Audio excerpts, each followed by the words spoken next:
La pluie frappait les fenêtres du Café des Arts comme si Paris pleurait les adieux d'un autre été. Dans l'établissement, la vapeur du café nouveau-né se mêlait à l'odeur des croissants chauds et de la peinture aquarelle.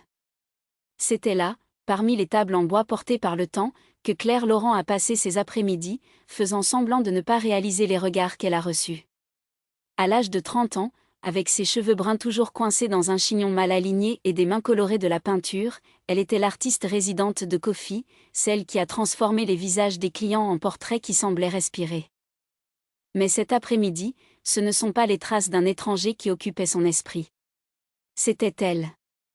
La femme qui était entrée il y a une heure assise dans le coin plus éloigné, où la lumière du soleil a filtré timidement par les rideaux en lin. Claire l'avait observée dès le premier moment, la posture droite, les longs doigts enroulés autour d'une tasse de thé, les yeux verts qui semblaient analyser chaque détail de l'environnement avec une précision presque clinique. Ce n'était pas un client ordinaire.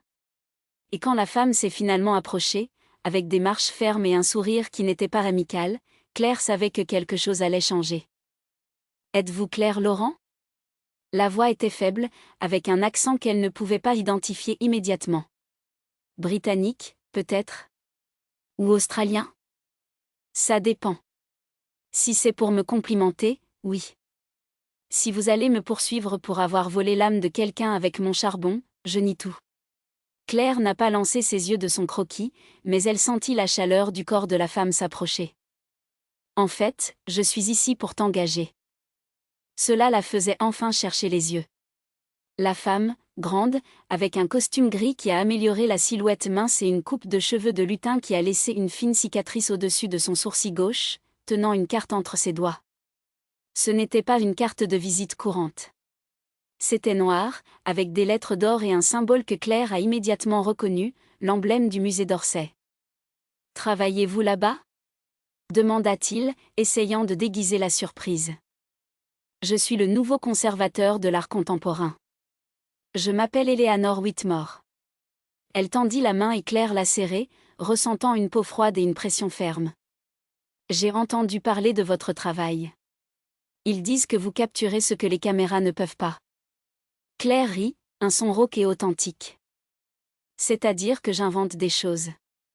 C'est-à-dire que vous voyez des choses. » Eleanor n'a pas souri, mais ses yeux brillaient avec quelque chose qui pourrait être l'admiration. « J'ai besoin de quelqu'un qui dépeint un morceau spécifique de notre collection. Quelque chose de différent. » Pourquoi moi ? Parce que vous peignez comme embrassant l'écran. Et j'ai besoin de passion, pas de technique. Le silence qui a suivi a été transporté.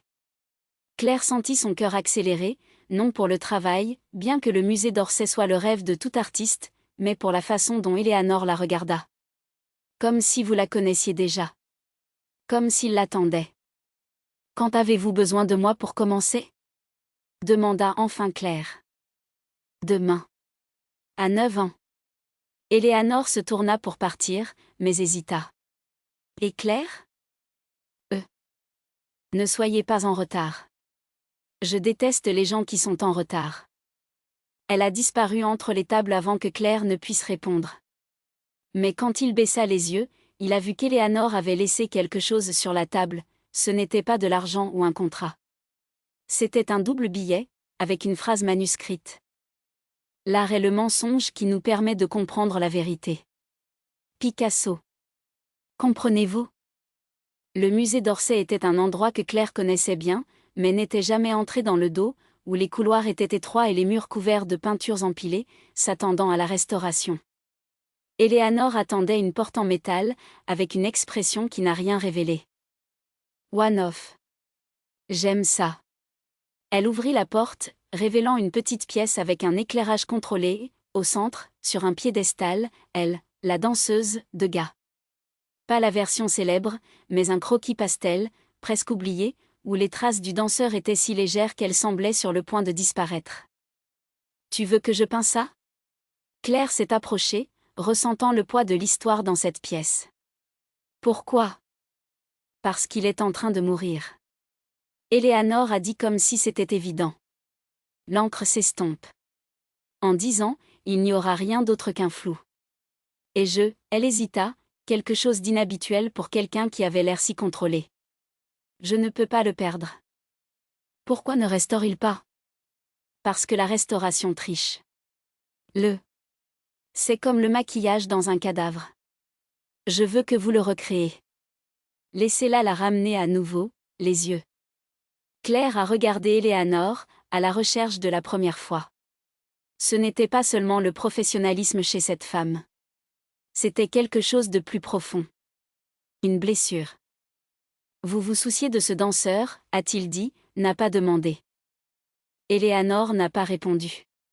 Au lieu de cela, il a enlevé son manteau et s'est assis sur un banc voisin, croisant les jambes avec élégance. Commencez. Et ainsi, Claire a commencé. Les heures passables. Elle a écrasé, sorti, les papiers genoux, maudit bas en français. Éléanore est resté silencieux, observant chaque mouvement, chaque soupir frustré. Jusqu'à ce que, enfin, Claire se retire, ses bras endoloris, les doigts sales de charbon. Je ne peux pas. Éléanore se leva, s'approchant du chevalet. Ce qu'il a vu n'était pas le danseur. Il était danseur, mais avec les yeux de Claire. Avec votre passion, votre colère, votre solitude. Pourquoi pas? Sa voix était presque un murmure. Parce qu'il ne s'agit pas seulement de technique, comme vous l'avez dit. Il s'agit de ressentir. Et je ne ressens rien pour elle.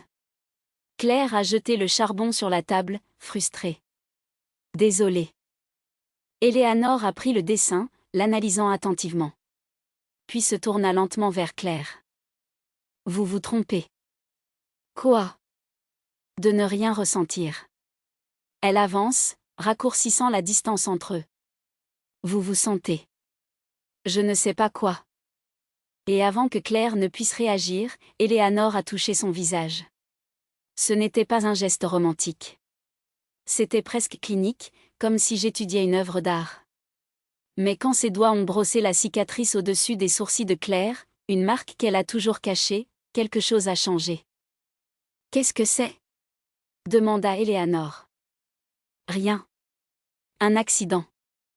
Mensonge. Les yeux verts perçaient les siens.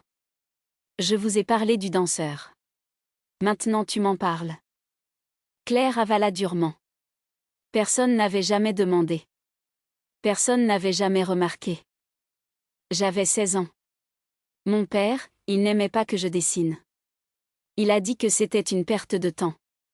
Un jour, il a déchiré tous mes cahiers. J'ai essayé de l'arrêter. Elle a touché la cicatrice, se souvenait de la douleur, du sang coulant. Un verre a cassé. Éléanore n'a rien dit. Au lieu de cela, elle a pris la main de Claire et l'a pressée contre sa propre poitrine, où son cœur battait fort. J'en ai un aussi. Elle tourna la tête, montrant une marque presque imperceptible derrière son oreille. Mon père était chirurgien. Il voulait que je suive ses étapes. Quand il a découvert que j'avais abandonné l'école de médecine pour étudier l'histoire de l'art, disons qu'il n'était pas content. Claire sentit le monde s'arrêter. Ce n'était pas seulement deux femmes dans un musée. C'étaient deux âmes qui portaient les mêmes cicatrices. Alors tu comprends, murmura Éléanore. Comprendre pourquoi le danseur ne peut pas disparaître. Parce que parfois l'art est la seule chose qui nous sauve. Et c'était là, entre la poudre pastel et l'odeur de l'huile de lin, que Claire a compris. Il ne s'agissait pas de l'image. C'était à ce sujet. Environ deux femmes qui avaient été brisées et reconstruites par la beauté. Sans réfléchir, elle a repris le charbon et a commencé à dessiner. Cette fois, ce n'était pas un danseur. C'était Éléanore. Les yeux verts, la cicatrice, la force silencieuse. Et quand il a fini, il n'avait pas besoin de regarder, il avait raison. Éléanore regarda le portrait. Ses doigts tremblaient légèrement. Ce n'est pas de l'art, dit-elle, sa voix rauque. C'est vrai. Et puis, pour la première fois, elle sourit.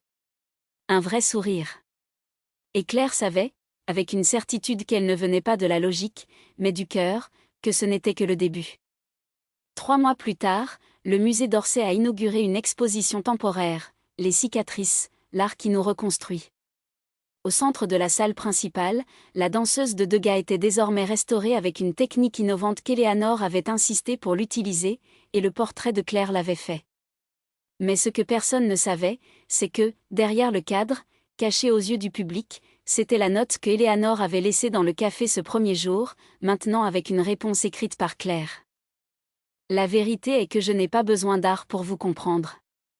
Laisse-moi juste te regarder.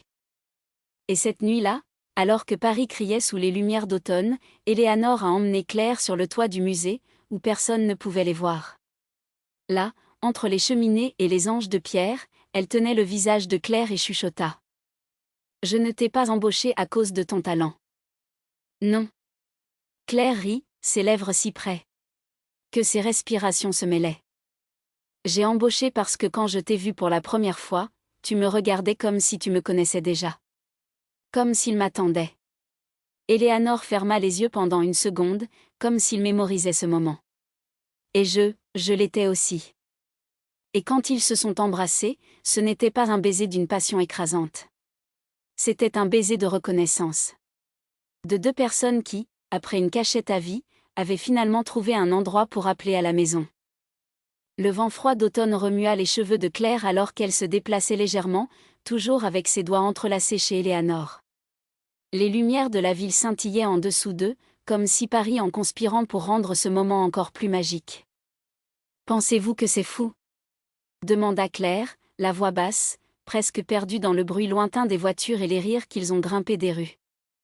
Eleanor sourit, un sourire qui n'était pas du tout peu sûr, mais plein d'une certitude que Claire ne pouvait pas encore comprendre. « Je pense que la folie serait de l'ignorer. Après si longtemps en prétendant que rien de tout cela n'avait d'importance. » Elle prit la main de Claire sur ses lèvres, embrassant ses doigts avec une révérence qui a fait accélérer le cœur de Claire. « Ne pensez-vous pas que nous attendons déjà assez ?» Claire sentit sa poitrine serrée. Ce n'était pas la peur, pas exactement. C'était le poids de chaque fois qu'il s'était silencieux, qui s'était conformé aux miettes de bonheur. Mais là, avec Eleanor, elle ne voulait plus de miettes. « Je voulais tout. » « Et le musée ?» Elle a demandé, même si elle savait que la réponse n'avait pas autant d'importance que la question elle-même. « Les gens parleront. » Eleanor a libéré un rire doux, comme si l'idée que le monde pouvait dire qu'elles étaient absurdes. « Claire, je suis le réalisateur. Vous êtes le restaurateur le plus talentueux que nous ayons jamais eu. » Elle s'approcha à nouveau de son visage, ses yeux brillants avec un entêtement que Claire commençait à aimer. « Et si quelqu'un a quelque chose à dire, dit-il. Nous ne sommes plus des filles qui ont peur de l'ombre. » Claire n'a pas résisté. Il a ramené Eleanor à lui-même, cette fois plus d'urgence, et le baiser suivant était différent du premier. Ce n'était plus une reconnaissance, il y avait une promesse. Ce fut le début de quelque chose qui n'a pas pu ignorer. Quand ils ont rompu, Eleanor soutenait le front de Claire, ses respirations s'inscrivaient à nouveau. « J'ai un appartement près d'ici, » murmura-t-il, comme si l'idée venait de lui arriver, bien que Claire savait que ce n'était pas tout à fait comme ça. « Ce n'est pas aussi beau que ce toit, mais il a une cheminée. Et le café. Et personne pour nous arrêter. » Claire rit, sentant tout le corps se réchauffer avec la possibilité. « Tu m'invites à prendre un café, Madame Laurent ?» « Je vous invite à bien plus que cela, » répondit Eleanor, ses doigts glissant autour de la taille de Claire, la rapprochant. « Mais si vous préférez commencer par le café, je ne me plaindrai pas. » Et c'est donc, parmi les rires et les promesses murmues, qu'ils descendaient du toit, main dans la main, comme si Paris était un témoin silencieux de ce qu'ils avaient finalement décidé de ne plus se cacher. À l'intérieur du musée, les lumières étaient déjà plus bas et les derniers employés ont dit au revoir à les passer. Claire sentit les yeux de certains à son sujet, mais pour la première fois, elle s'en fichait. Eleanor lui serra la main avec discrétion, comme s'il avait dit « Je suis ici. » Ce ne sera pas comme avant. Dans le parking, Eleanor a ouvert la portière de la voiture à Claire, mais avant d'entrer, elle l'a tenue par le bras. « Attendez. » Eleanor se tourna, la curieuse expression. « Qu'est-ce que c'était ?» Claire a hésité une seconde, mais a ensuite décidé. « Je ne veux pas que nous nous cachions. Pas ici. Pas plus. » Éléanore la notait pendant un long moment, comme s'il mesurait le poids de ses mots. Si lentement, elle se pencha et embrassa à nouveau Claire, cette fois sans hâte, sans crainte de quiconque puisse voir. Quand il s'éloigna, ses yeux étaient humides, mais son sourire était ferme. Alors ne cachons pas. Et c'était comme ça, sous la lumière jaune des messages de Paris, qu'ils sont partis, pas comme deux femmes qui ont peur du monde, mais comme deux femmes qui avaient finalement décidé que le monde devrait s'habituer à eux. La voiture a glissé dans les rues de Paris, le bruit du moteur presque étouffé par le son de la fine pluie qui commençait à tomber. Claire soutena sa tête sur le dossier du siège, regardant Éléanore dans le coin de son œil alors qu'elle conduisait. Une main sur le volant et l'autre reposant sur le levier de vitesse. Ses doigts, longs, élégants, se sont déplacés de temps à autre, comme s'il cherchait quelque chose à tenir. « Êtes-vous nerveux ?» demanda Claire, rompant le silence. Éléanore laissa échapper un soupir léger et presque imperceptible. « Pas nerveux. Juste, pensant. »« Quoi ? Comment les choses changent. Il y a un mois, je ne savais pas que je serais ici, en conduisant à votre appartement avec vous à mes côtés. Après, elle fit une pause, comme si elle cherchait les bons mots. Après tout. » Claire sourit, sentant la chaleur grimper le cou. Moi non plus. Mais je ne le regrette pas. Ni moi. Le silence est revenu, mais maintenant c'était différent. Ce n'était plus ce vide inconfortable, mais un espace plein de choses instables mais a ressenti des choses. Claire tendit la main et entrelace ses doigts d'Éléanore, qui les serra sans quitter les yeux de la route. « Je pense que nous devrions combiner quelque chose, » a déclaré Éléanore après un certain temps. « Quoi ? Ne laissez pas cela devenir juste une autre routine. Ne nous y habituons pas tellement que nous oublions. » Elle a fait un geste avec sa main libre, comme s'il essayait de capturer quelque chose dans l'air. « Comme c'est bon. » Claire rit doucement. « Avez-vous peur que nous devenions un couple ennuyeux ? » Ce n'est pas la peur. C'est une précaution. Éléanore a tourné son visage pendant une seconde, juste assez pour jeter un regard ludique sur Claire. J'ai vu beaucoup de relations commencer comme ça, pleines de feu, puis, pour effacer. Alors nous ne lâchons pas prise, répondit fermement Claire. Nous nourrissons. Éléanore sourit, et cette fois c'était un large sourire, sans réserve. Que ? Exactement cela. La voiture s'est arrêtée devant le bâtiment de Claire. La pluie avait augmenté, créant un voile d'argent sur les lumières de la ville. Éléanore éteint le moteur et se tourna vers elle, posant son bras sur le banc. Et si nous commençons maintenant ? Comment ? N'attends pas. Il ne sert à rien. Seulement, vivre. Claire n'a pas répondu avec des mots. Au lieu de cela, il se pencha et embrassa à nouveau Éléanore, cette fois plus d'urgence, comme s'il voulait prouver qu'il n'y avait pas de place pour le doute entre eux. Les doigts d'Éléanore se collèrent dans les cheveux de Claire, la rapprochant, et pendant un instant le monde à l'extérieur, la pluie, la ville, tout disposé. Quand ils se sont séparés, haletant, Claire rit. « Je pense que nous faisons déjà cela. » Alors, continuons, murmura Éléanore, passant son pouce à travers la lèvre inférieure de Claire, toujours gonflée du baiser. À vos cons. Ils sont sortis de la voiture sous la pluie, courant à l'entrée du bâtiment, riant comme des adolescents. Claire a déverrouillé la porte de l'appartement avec des mains tremblantes, non pas à cause du froid, mais de l'attente. Dès qu'ils sont entrés, Éléanore l'a pressé contre le mur, les corps collés, les lèvres retrouvant les siennes. « Je ne veux pas attendre, » chuchota Éléanore contre la bouche de Claire. « Pas aujourd'hui. » Claire n'a pas eu à répondre. Ses mains déboutonnaient lentement la chemise d'Éléanore, comme si chaque bouton était un secret à révéler. La chemise est tombée au sol, suivie du soutien-gorge, et Claire a reculé juste pour regarder. Éléanore était devant elle, vulnérable d'une manière que Claire n'avait jamais vue. Ce n'était pas seulement le corps, c'était la façon dont elle la regardait, ses yeux brillants et son souffle rapide, comme si je disais que je suis à vous sans mots. Claire s'est approchée de nouveau, cette fois plus soigneusement. Ses doigts ont tracé le contour des seins d'Éléanore, puis ils ont descendu le ventre, sentant la peau trembler. Lorsque ses lèvres ont trouvé son cou, Éléanore gémit doucement, ses mains se rapprochant des épaules de Claire. « Tu es belle, » murmura Claire. Si beau ça fait mal. Éléanore rit, un son rauque, avant de tirer Claire vers un autre baiser. Alors ça me fait mal aussi. Et ils se sont perdus, la pluie frappant la fenêtre comme une bande sonore à quelque chose qui ne était plus revenu. Il n'y avait aucune crainte, sans aucun doute, pas de monde à juger. Il n'y avait que eux, la peau contre la peau, la respiration entrelacée, et la certitude que cette fois, ils ne lâcheraient pas.